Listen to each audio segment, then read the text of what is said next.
Imagine this. A routine that used to feel effortless now feels like pushing a stuck door.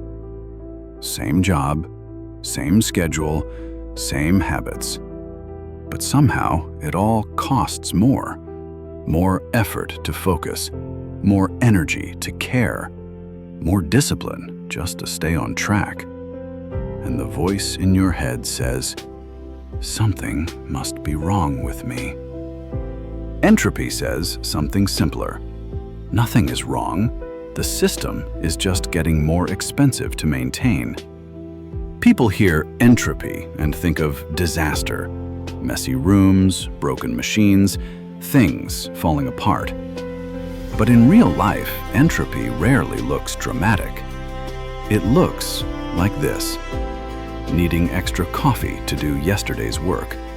Needing extra motivation for last month's routine.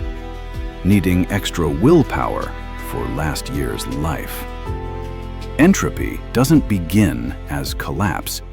It begins as friction. Like a bicycle chain that still turns, just not as smoothly as before. That rising friction is not a personal flaw. It's a signal. When friction rises, most people respond the same way.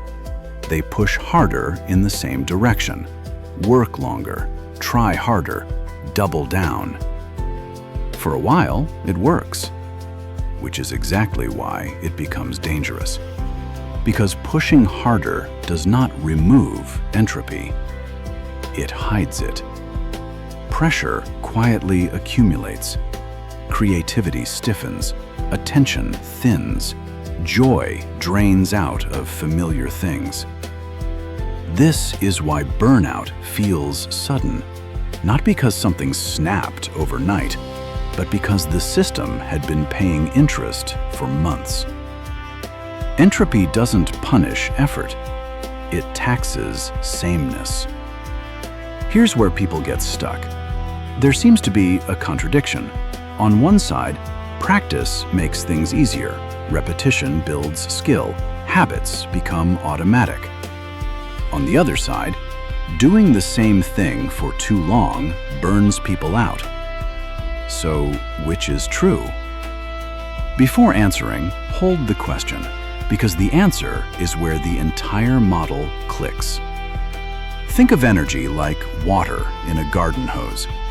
If it flows through one channel forever, pressure builds, kinks appear, flow gets harder.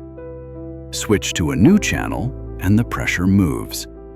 This is why a simple change of direction can feel like magic. A walk after intense focus, reading after heavy output, play after rigid structure. Nothing mystical happened. You just moved the water. Entropy didn't disappear. It was redistributed into a place where it could be useful again. Now, back to the paradox. Why does practice make things easier while sameness makes life harder?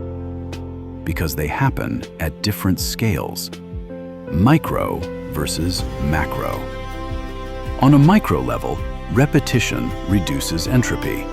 Practicing guitar gets smoother, writing gets faster, coding gets cleaner. Local systems become efficient. But on a macro level, repetition increases entropy. A life that is only work gets brittle. A schedule that never changes gets heavy. A mind that never shifts gears gets stuck. So the rule is simple. Repetition reduces cost inside a skill. Repetition increases cost across a life. Skill thrives on sameness. Humans don't. That's the whole paradox resolved. Nature already solved this problem. Day to night, breathing in to breathing out, tension to release, growth to recovery. No stable system runs in one direction forever. But most modern lives try to. Produce to produce to produce. Focus to focus to focus. Output to output to output. And then we're shocked when the engine overheats. Alternation is not a luxury. It is how systems survive. Entropy gives hints long before it breaks anything. 3 signs appear first. Rising cost. The same task suddenly needs more willpower. Narrowing options. One approach starts to feel like the only approach. Emotional flatness. Curiosity turns into obligation.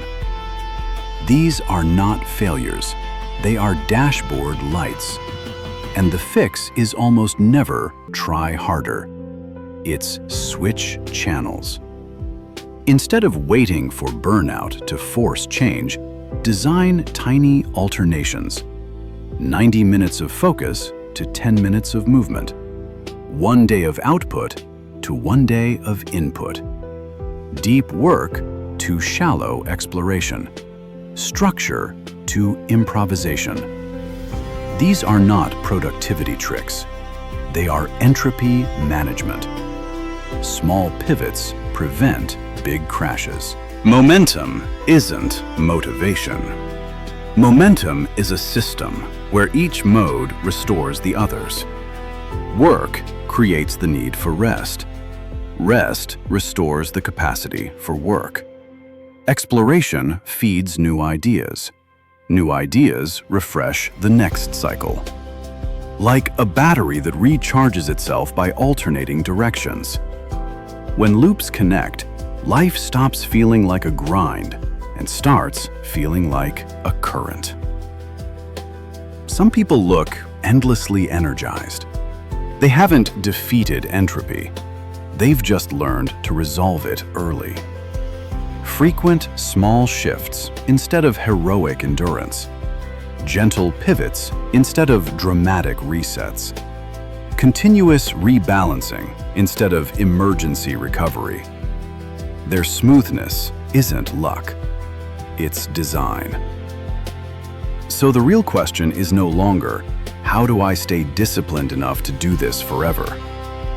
That question assumes a straight line. The better question is, what small change in direction would turn today's pressure into tomorrow's momentum?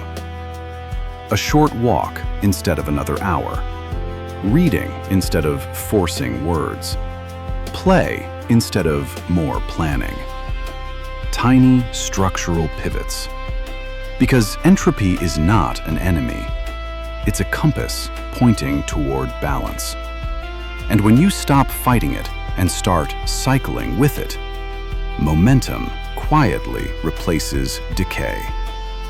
Not through force, through alternation. Not through discipline, through design. That is how a life keeps moving without burning out. Starting tomorrow, watch one thing. Where is staying the same becoming expensive? That's entropy talking. Listen early, and life never has to shout.